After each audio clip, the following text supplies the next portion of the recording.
পালনে ব্যর্থ হওয়ায় প্রকাশ্যে ক্ষমা চেয়ে অবিলম্বে পদত্যাগ করবে এবং একজন যোগ্য এবং মেরুদণ্ড বিশিষ্ট ব্যক্তি তার স্থানে স্থলাভিষিক্ত হবে। দ্বিতীয় দফা, প্রক্টোরিয়াল বডি, প্রভোস্ট বডি, বহিরাঙ্গন ও ছাত্র পরামর্শক বিভাগ সহ দায়িত্বরত যাদের মদত এবং অবহেলায় বেগম রোকেয়া বিশ্ববিদ্যালয়ে কালো অধ্যায় রচিত হয়েছে তাদের প্রকাশ্যে ক্ষমা চেয়ে অনতিবিলম্বে পদত্যাগ করতে হবে।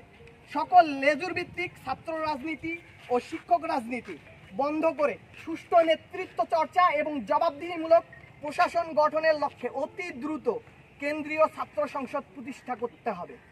চতুর্থ দাবি, শহীদ আবু সাঈদের স্মৃতি রক্ষার্থে বেগম রোকেয়া বিশ্ববিদ্যালয় এর ভিতরে একটি স্মৃতিস্তম্ভ ১ নং গেটের নাম শহীদ আবু সাঈদ তোরণ, পারিবারিক আর্থিক সচ্ছলতার স্বার্থে পরিবারের একজনকে চাকরি প্রদান করতে হবে।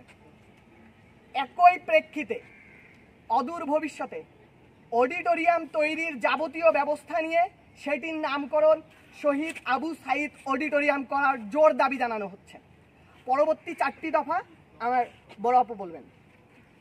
ধন্যবাদ সকলকে। আমি সাবিনা ইয়াসমিন, ইংরেজি বিভাগ 11তম ব্যাচের শিক্ষার্থী।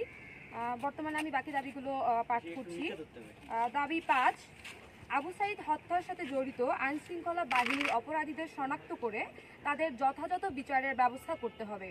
দাবি 6, নিরস্ত্র নিরাপরাধ আন্দোলনরত সাধারণ শিক্ষার্থীদের উপর দেশীয় অস্ত্র নিয়ে হামলার সাথে জড়িত শিক্ষক কর্মকর্তাদের বরখাস্ত সহ হামলাকারীর ছাত্রলীগ কর্মী ছাত্রদের বিশ্ববিদ্যালয় থেকে বহিষ্কার করতে হবে এবং যথাযথ তথ্য প্রমাণের ভিত্তিতে অতি সত্বর সকলকে বিচারের আওতায় আনতে হবে।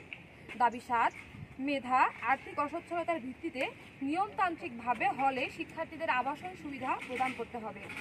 অবৈধভাবে সিট দখলকারীদের বিচারের আওতায় আনতে হবে এবং যে কোনো রাজনৈতিক কর্মকাণ্ডকে প্রশ্রয় না দিয়ে তা শক্ত হাতে দমন করতে হবে।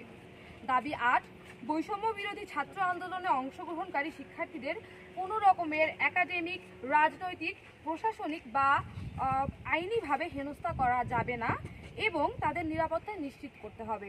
যারা আন্দোলনে আহত হয়েছেন তাদের চিকিৎসা ব্যবস্থা করতে হবে।